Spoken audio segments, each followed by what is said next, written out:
परमेश्वर को धन्यवाद हो कि परमेश्वर ने आज आपके लिए एक संदेश भेजा है।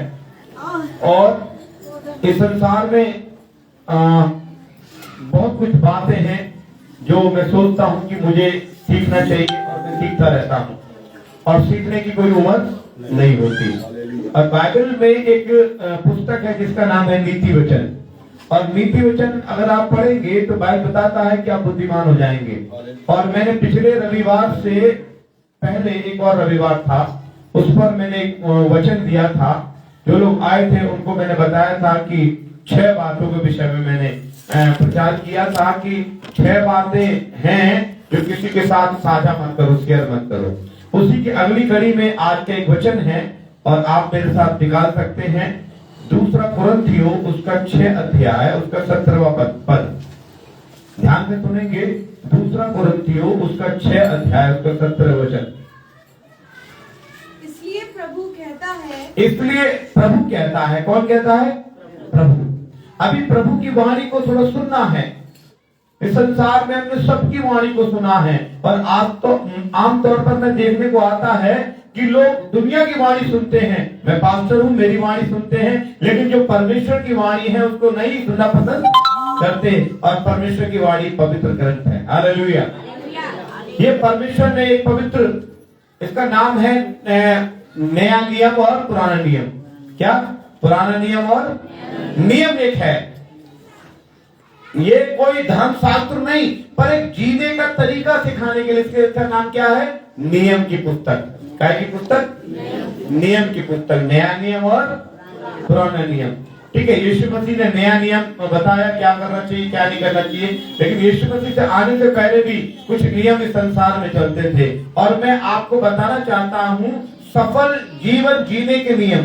सफल जीवन जीने के नियम। आज को जो शीर्षक है, किन लोगों से, किस प्रकार के लोगों से आपको दूर रहना है।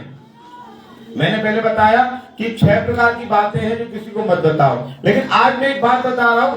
सफल होने के लिए भजन संहिता में लिखा हुआ है, भजन संहिता 1 अध्याय का 3 पुरुष, इसलिए जो कुछ वह पुरुष करे वो सब सफल होता है। इसलिए जो कुछ वो पुरुष करे वो सफल होता है।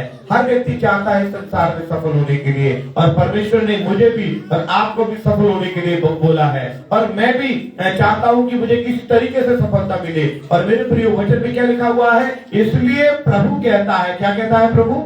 उनके बीच में से निकलो। बड़ा सुनना थोड़ा ध्यान से, ज्यादा लंबा नहीं करूंगा मैं, बहुत छोटा कर दूंगा वचन, अगर आप ध्यान से सुनेंगे। लिखा हुआ है उनके बीच में से निकलो और अलग रहो, और अशुद्ध वस्तु को मत छुओ तो मैं तुम्हें ग्रहण करूंगा। उसमें 2 बातें हैं कि परमेश्वर हमें बोलना चाहता है कि कुछ लोग ऐसे हैं जिनसे दूर बना के रखोगे तो आपका फायदा है। कुछ लोग ऐसे हैं जो आप उनसे दूरी बनाकर रखोगे तो आपको बहुत फायदा है। आइए मैं सीधे लोगों पर बात करता हूँ। कैसे लोग हैं? पहला वो व्यक्ति जो हर बात में, बार बात में झूठ बोलता रहता है। उससे जितनी जल्दी अलग हो जाओ, दूरी बना लो, वो बढ़िया है। मैं आपको वचन में घुमा नहीं रहा, मैं डायरेक्ट बात कर रहा हूं। जो व्यक्ति बार बार झूठ बोलता रहता है, जो बात बात में झूठ बोलता रहता है, उनसे दूर की दुआ सलाम रखो। उनसे दूरी बना लो तो तुम्हारा कल्याण भला। यूहन्ना 4:44 पढ़े कोई व्यक्ति? यूहन्ना 4:44 जी, यूहन्ना 4:44 कोई पढ़े?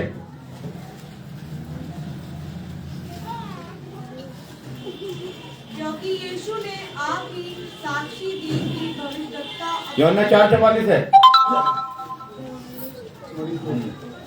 44 क्या लिखा है?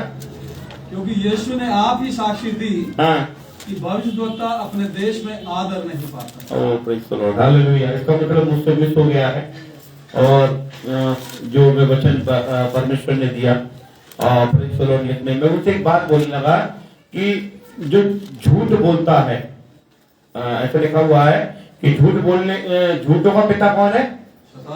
शैतान। और जो इसलिए जो झूठ बोलता है उससे क्या करना है? दूर रहना है। और वो वचन मैं देखता हूँ प्रेज़ द लॉर्ड, उसमें लिखा हुआ है जो व्यक्ति झूठ बोलता है और क्योंकि जो झूठ बोलने वाला है वो मनुष्य अपने आप झूठ नहीं बोलता, परंतु झूठ बोलने वाला क्या है? शैतान है। झूठ बोलने वाला कौन है? और शैतान से दूर रहना। अब झूठ देखिए, हर बात में झूठ। कुछ लोग बात बात में झूठ बोलते हैं, कुछ लोग दान देने के लिए झूठ बोलते हैं। एक औरत एक आदमी थे, तो एक जमाना था, उसमें कहा था कि जो भी कुछ आए उसका 10वां हिस्सा प्रभु को देना। अब उस आदमी ने जमीन बेच दी, एक आदमी ने जमीन बेच दी, और जमीन बेचने के बाद वो अपने घर में आया। घर में बोला, सुन, आज पादी साहब आएंगे, पीटर साहब, पतरस साहब आएंगे दुआ करने के लिए, और पतरस से एक बात बोलना कि जमीन इतने में बिकी, ज्यादा मत बता दिए पैसे। क्यों? कि ज्यादा बता देंगे तो वो जो कहेंगे, अच्छा हमें भाई साहब को कोई दान भी ना दिया। उन्होंने बोला ठीक है। तो वो प्रार्थना करने बैठे, तो उन्होंने बोला, और क्या हाल चाल है? उन्होंने बोला, सब कैसे खुश हो कि ये लड्डू खाओ, आज हमने अपने जमीन था ना हमारा खेत, वो बेच दिया। अच्छी बात है, बहुत खुशी की बात है। जमीन बेच दी। कितने की बेची? भाई साहब बस क्या बताएं, बड़ी कौड़ियों में बिक गई। बहुत दाम लगाए थे, लेकिन कोई लेने वाला ना, तो हमने कौड़ियों में, चलो प्रभु आशीष करे आपको। तो उसने बोला, तुम मुझसे झूठ क्यों बोल रहा है? क्या शैतान ने तेरे मन में ये बात डाली है कि तुम मुझसे झूठ बोले? तू जिस जमीन की और पैसे की बात कर रहा है ना, उसे कभी इस्तेमाल कर नहीं पाएगा। ऐसे कहते वो मर गया। उसको लोग, जवान लोग लेके बाहर चले गए। अब उसकी बीवी को मालूम नहीं था कि वो मर गया। ये कहानी कहाँ लिखा हुआ? प्रेरितों का 5 अध्याय में, लेकिन मैं बता रहा हूँ कहानी के तौर पे। उतने के बाद क्या हुआ? उसकी बीवी आ गई, उसका नाम सफीरा था। वो आ गई, जैसे उसकी बीवी आई तो उससे बीवी ने बोला, उसने नहीं पूछा मेरा आदमी कहाँ, उसने बोला ये बता सच में कि वो जमीन कितने की बिकी थी? उसने बोला, अरे मेरे आदमी ने बोली थी कम बताना, तो ना बड़े मामूली में बिक गई। उसने बोली, देख तेरे आदमी को तो गांठने के लिए ले आ गए हैं, अब क्या तेरी बारी है? क्योंकि शैतान हमारे मन में ये डालता है कि हम हर तरीके से झूठ बोले। और आज बहुत से लोग जिंदगी भर रोते रहते हैं। आप रोते रहते हैं ना कुछ लोग, आप कुछ लोगों को देख लो, आप उनसे जब भी पूछोगे तो बोलेंगे मेरे पास कुछ ना है। कुछ लोग ऐसे मैंने देखा है जो बार बार क्या बोलते हैं? कुछ नहीं है। लेकिन परमेश्वर, परमात्मा ऐसा बोलते हैं बाइबल में कि तू प्रसन्न हृदय से प्रभु को धन्यवाद देना। तू जितना भी भरपूरी मिली है उसके लिए क्या करना? प्रभु को धन्यवाद देना। आज लोग धन्यवाद देना पसंद नहीं करते। और वचन में लिखा हुआ है, भजन व्यवस्था विवरण में लिखा हुआ है, उसका 28वां अध्याय, उसका 47वां वचन में लिखा हुआ है, तू जो सब पदार्थ की बहुतायत होने पर भी आनंद और प्रसन्नता के साथ अपने परमेश्वर यहोवा की सेवा नहीं करेगा तो आगे क्या विपत्ति आएंगी। तो परमेश्वर क्या चाहते हैं? जो भी प्रभु ने दिया, प्रभु तेरा धन्यवाद। अगर आपको सूखी रोटी भी सुबह सुबह मिल रही है, प्रभु को धन्यवाद दें, क्योंकि बहुतों के पास सूखी रोटी भी नहीं है।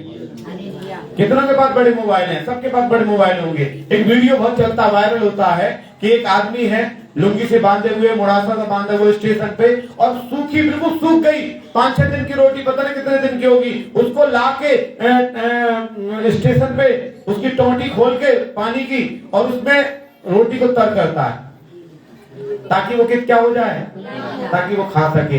कोई आप में से ऐसा नहीं है ना? तो प्रभु को धन्यवाद देना। हालेलुया। कभी रोना नहीं। प्रभु, आप बार बार लोग झूठ बोलते रहते, झूठ बोलते रहते, झूठ बोलते रहते। परमेश्वर कह रहा है जो झूठ बोलते रहते हैं उनसे। अच्छा, कुछ लोग यार दोस्त भी हैं, कुछ आपके घर परिवार के भी होंगे, खानदान के भी होंगे, जो झूठे व्यक्ति से जितना दूर रहा जाए, तो पहला चीज क्या है? झूठों से दूर रहो। हालेलुया। झूठों से, एक तो झूठ, कुछ लोग तो आदत में झूठ बोलते हैं, कुछ लोग व्यापार में झूठ बोलते, समझ में आ रहा। कुछ लोग व्यापार में झूठ नहीं बोलते, वो हर बात में झूठ बोलते हैं। Praise the Lord. अच्छा, दूसरी बात हम देखेंगे, दूसरा एक और वचन हम देखेंगे कि भजन संहिता 1 का 1 पढ़े। भजन संहिता 1 का 1। क्या ही धन्य है वह पुरुष जो दुष्टों की युक्ति पर नहीं चलता जी, और न पापियों के मार्ग में खड़ा होता जी, और न ठट्टा करने और ना ठट्टा करने वाला। ठट्टा करने वाले जानते हैं आप किसे कहते हैं? ठट्टा। ठट्टा का क्या मतलब होता है? दूसरों की मजाक उड़ाना। ठट्टा का मतलब है दूसरों की मजाक उड़ाना। और 24 घंटे मस्ती में रहना। उसे दुनिया की फिक्र नहीं है कि घर पे बच्चे भूखे मर रहे नहीं मर रहे, उसे बस अपनी मस्ती में रहना। जिसका मतलब दूसरा व्यक्ति वो जो बात बात में दूसरे की या परमेश्वर के वचन की या परमात्मा की ठट्टा करता है, ऐसों से भी दूर रहना। पहला, झूठ बोलने वाले से दूर रहना। दूसरा, जो बात बात में दूसरों की बेइज्जती करता रहता, ठट्टा करते रहता है। जैसे कोई आ गया, अबे इन्हें कैसे लाल से कपड़े पहन रखे हैं, अरे किसी ने मुझसे बोला कि ये आप नीला कलर बहुत पहनते हो। मैंने बोला मैं इसलिए पहनता हूं कि नीला कलर आसमान का कलर है और मैं परमेश्वर का आदमी इसलिए। तो उसने बोला नीला कलर तो दलितों का कलर है। किसी ने मुझसे बोला नीला कलर तो दलितों का कलर है, आप ये नीला कलर क्यों पहनते हो? मैंने बोला देखो, दलितों का कलर नहीं, आसमानी कलर है। हालेलुया। और जितने भी दलित है वो सब आसमानी है, बाकी सब नरकी हैं। मैंने उनसे बोला जितने भी दलित है हम आसमानी हैं, आसमान जाएंगे, और जितने नरकी है वो नरक हो जाएंगे। इसलिए तुम उल्टे सीधे कपड़े पहन रहे हो। कौन सा कलर पहन रहे हो? वो वाला कलर जो आग वाला कलर है। मैं नाम नहीं लेना चाहूंगा, आग वाला कलर है, आग में जाओगे, हम आसमान में जाएंगे, इसलिए नीला पहनते। किसी ने मुझसे ऐसे बोला। तो कहने का मतलब है लोग हर किसी पर ठट्टा करते हैं, कलर को लेकर, कपड़े को लेकर, खाने को लेकर, किसी की शकल को लेकर, तरह तरह के लोग ठट्टा करते हैं। अगर तीतुस की किताब निकालेंगे जो नए नियम के पीछे के पुस्तकों में लिखा हुआ है, तीतुस 3 का 10 पढ़े, तीतुस 3 का 10 नए नियम में पीछे की तरफ पढ़ेंगे। तीतुस उसका 3 अध्याय उसका 10 वचन पढ़ेंगे। किसी पाखंडी को 1-2 बार समझा बुझाकर उससे अलग रहे। हाँ, लेकिन किसी पाखंडी को, पाखंडी का मतलब क्या है कि वो कहते ना पुराने कहा कि वो वचन का भी इस्तेमाल कर रहे हो, ठट्टा कर रहे हैं, पाखंड कर रहे हैं, ठट्टा कर रहे हैं। ऐसे ठट्टा करने वालों, पाखंड करने वालों में कई लोगों को देखा है। जो पाखंड का मतलब क्या है? धर्म का चोला पहनकर, चाहे पादरी क्यों ना हो, चाहे मुल्ला पंडित क्यों ना हो, धर्म का चोला पहना हुआ है और दूसरों को वो ठट्टा करने में। एक बार मैं पंडित के पास गया तो एक पंडित मेरे मित्र थे, मतलब इनका लड़का। मैं गया तो हर चीज देसी घी से बनती थी। मैं कहता था यार कितना देसी घी खाते हैं, हर चीज देसी घी, पराठे देसी घी, पूरी देसी घी, अगर आप सब्जी भी छौंकेंगे ना हल्की से हल्की भी तो वो देसी घी।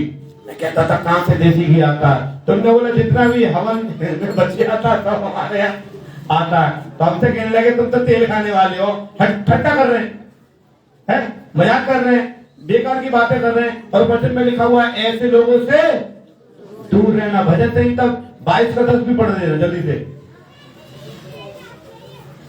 22 का 10 भजन संहिता। मैं जन्मते ही तुझी पर छोड़ दिया गया। क्या लिखा हुआ है? मैं जन्मते ही हाँ, तुझी पर छोड़ नीति वचन, प्रोवर्ब्स, नीति वचन इंग्लिश में लिखा हुआ है प्रोवर्ब्स, नीति वचन 22 का 10। ठट्टा करने वालों को निकाल दे, लिखा हुआ है ठट्टा करने वालों को निकाल दे, तब झगड़ा मिट जाएगा। तब झगड़ा मिट जाएगा। तो मतलब ये ठट्टा करने वाले कभी कभी झगड़ा करते हैं, कभी हंसी मजाक ज्यादा करते हैं ना कुछ लोग, तो दूसरों में झगड़ा। और ठट्टा खासकर वचन के मामले में, प्रार्थना के बाद तो कोई हंसी मजाक की बात कोई भी नहीं चाहिए, ठट्टा तो करना ही नहीं चाहिए। और ठट्टा का मतलब होता है दूसरों की मजाक उड़ाना। आज बहुत से लोग मालूम है, मैंने एक दिन किसी से बात कर रहा था, बात करते करते अरे छोड़ो यार बाइबल की बात है, कभी कुछ और भी बातें कर लिया करो। तो मैंने उनसे बोला भाई साहब कैसी बातें कर रहे हैं आप? तो अगर हर समय बाइबल थोड़ी ना अच्छी लगती, तो उनको मतलब कौन से समय से अच्छी लगती है पता नहीं मुझे।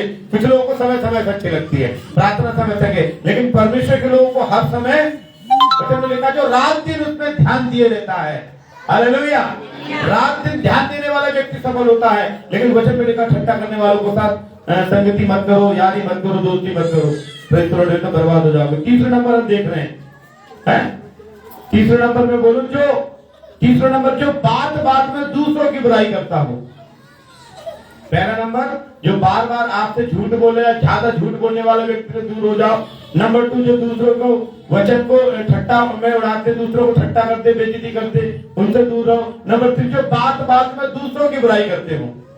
आपने देखा बहुत से लोग बात बात में बस उनके मुंह पे क्या रखा रहता है? बुराई। भजन संहिता 34 का 16 पढ़ना।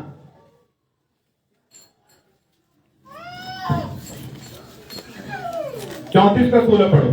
यहोवा बुराई करने वालों की विमुख रहता है। यहोवा बुराई करने वालों से विमुख का मतलब क्या है? अलग।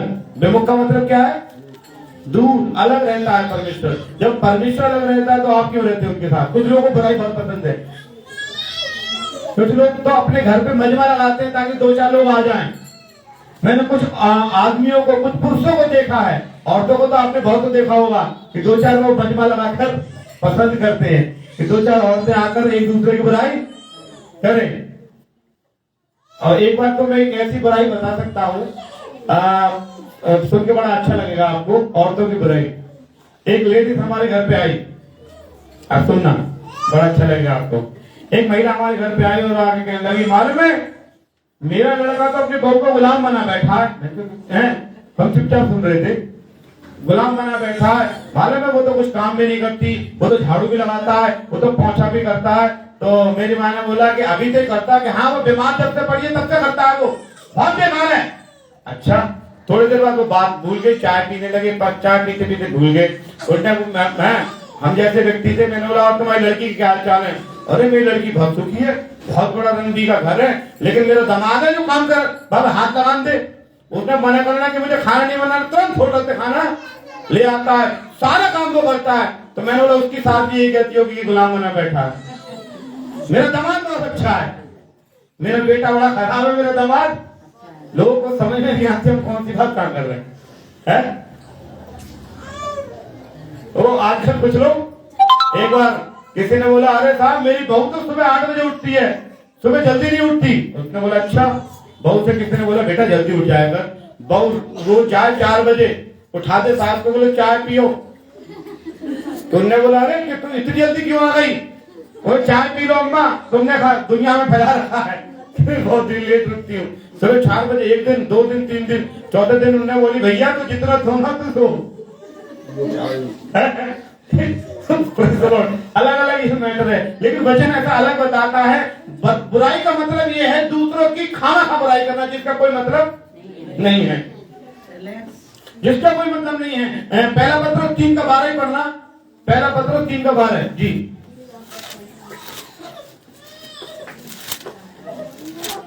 पहला पत्र 3:12 जी।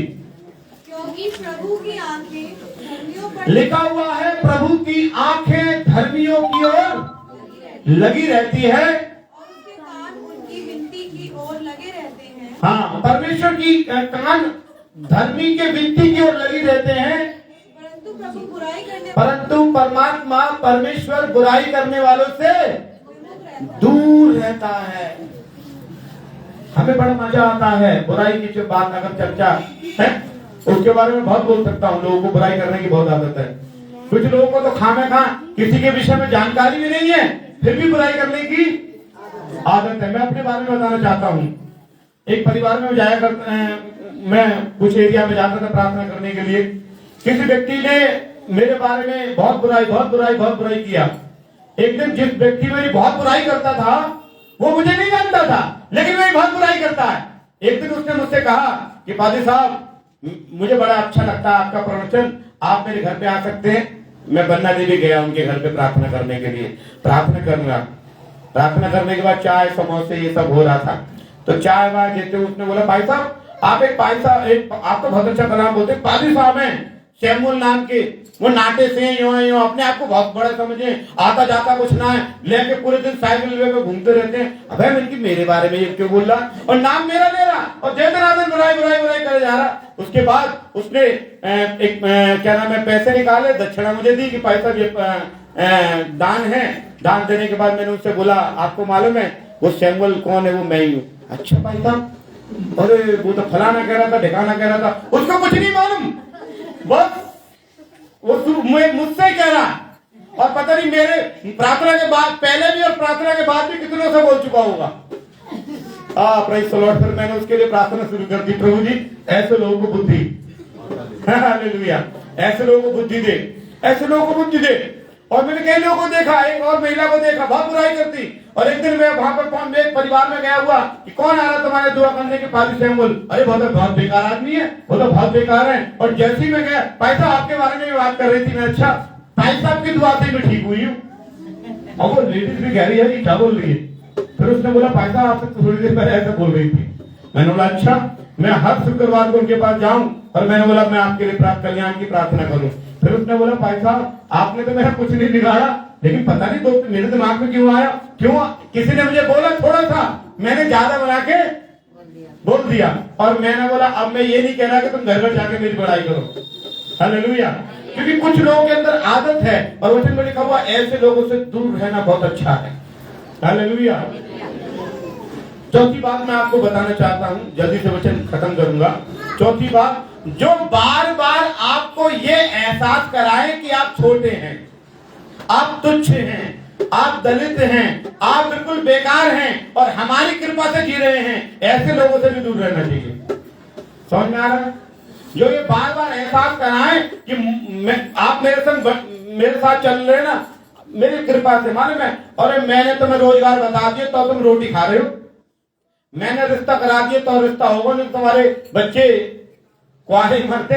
ऐसा जो बार बार एहसान आपके ऊपर जताता रहे, आपको तुच्छ समझता रहे, आपको अपने बराबर भी काबिल भी ना, ऐसे लोगों के साथ संगति करने से और बैठने से कोई लाभ नहीं है। आप निकाल भी सकते हैं नीति वचन की किताब, उसका 20 अध्याय उसका 6वां वचन, नीति वचन 20 का 6वां वचन पढ़ें जी। परंतु बहुत से मनुष्य अपनी कृपा का प्रचार करते हैं। बहुत से मनुष्य अपनी कृपा का प्रचार करते हैं। कृपा का प्रचार का मतलब, कृपा क्या है मतलब है, अरे मैं नहीं करा, मेरी वजह से मैंने भेजा था पप्पू भाई को सोमना, तो उन्होंने बहुत अच्छा मुर्गा खिलाया उनको, अगर मैं नहीं भेजता तो नहीं खा पाते। इन्हें कहां देखा है, मैंने भेजा।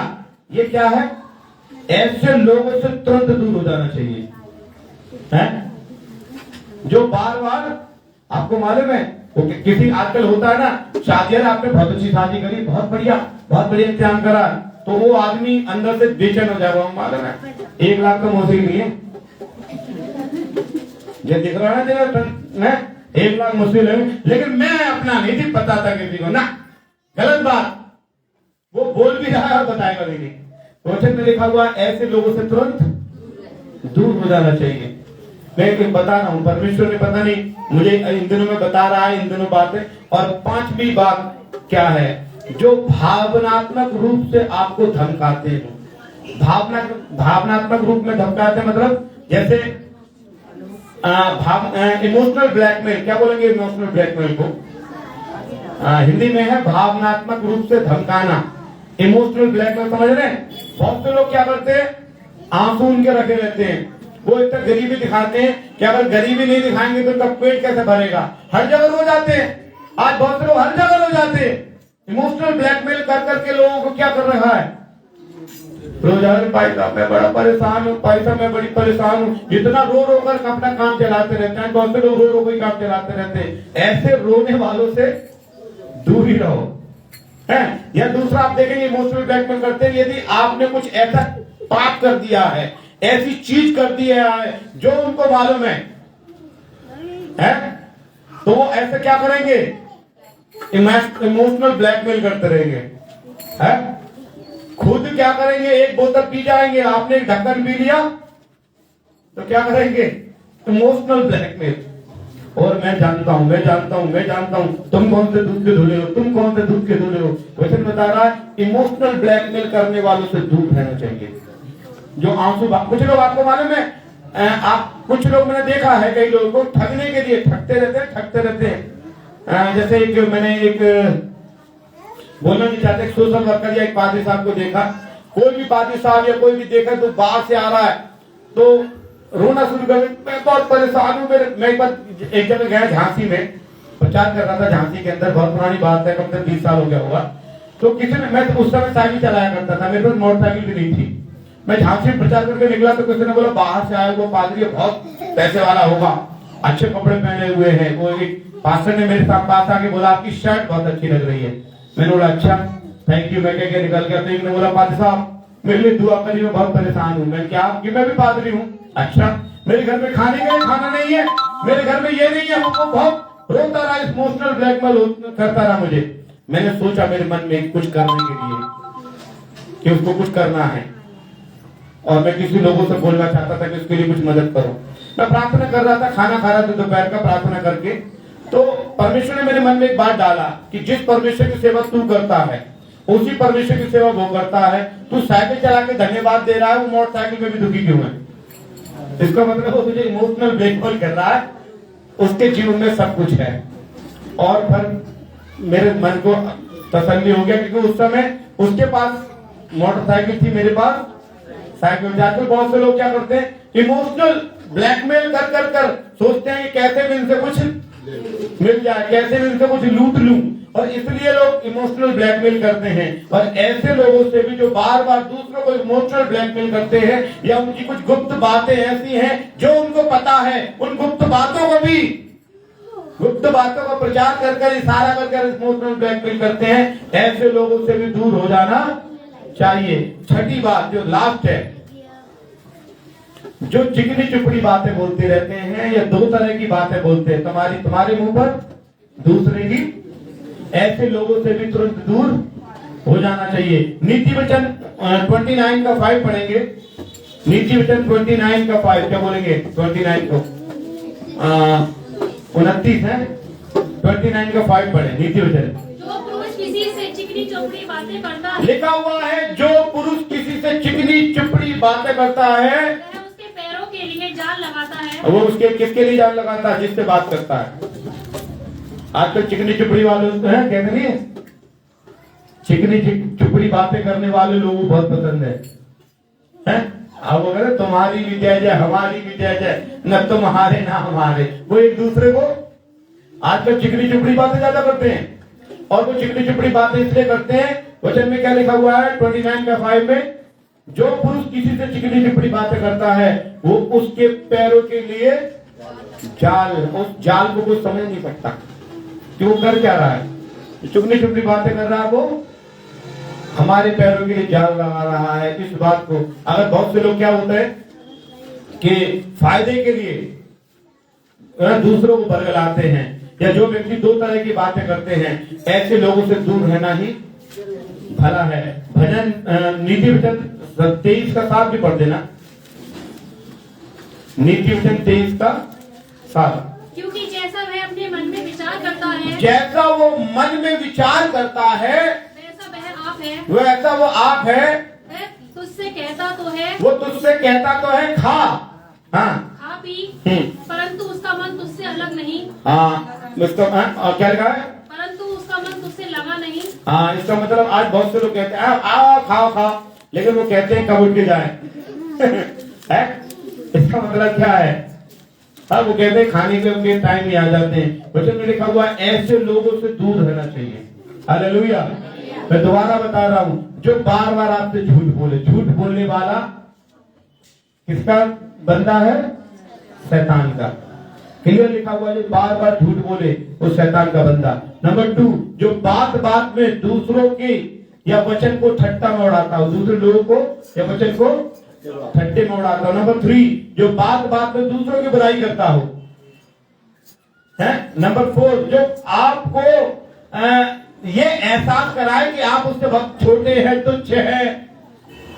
और जैसे खासकर मैं देखता हूँ नेता लोग बहुत एहसास कराते हैं। एक बार एक नेताजी आए, भाषण हो रहा था, यहीं पर हमारे आगे एक जगह है पथवारी करके बोलते गौशाला, तो उसने बोला देखिए मैं तो उनसे प्रेम करता हूँ, मैं तो इनके घर में भी खा लेता हूँ।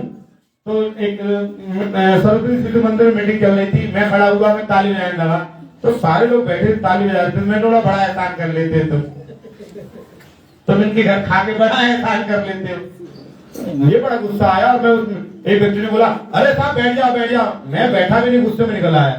मैं एक्चुअली शुरू से मैं पहले पॉलिटिक्स में, राजनीति मुझे बड़ा पसंद थी, इसलिए मैं मीटिंग में जाया करता था। और हालेलुया। लेकिन मैं इस बात को सोचता हूँ कि ये दूसरों को क्या कर रहे हैं, तुच्छ छोटा समझते हैं और एहसास कराते हैं और सोचते हैं कि हमारी कृपा से जी रहे हैं। अगर हम ना होते तो ये कुछ ना होते।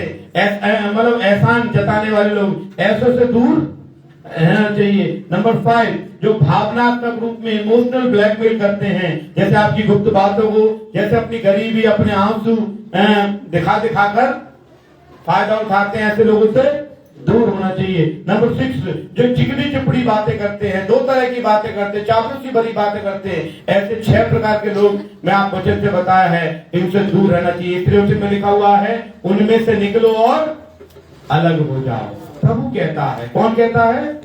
प्रभु कहता है, ऐसे लोगों के बीच में से हमें अलग ही रहना चाहिए। Hallelujah, praise the Lord. अगर ऐसे गुण किसी में दिखाई दे तो उनसे दूर हो जाइएगा। अब क्यों दूर होना है? भजन संहिता 1 का 1 से 3 तक पढ़ें, फिर हम समाप्त करेंगे।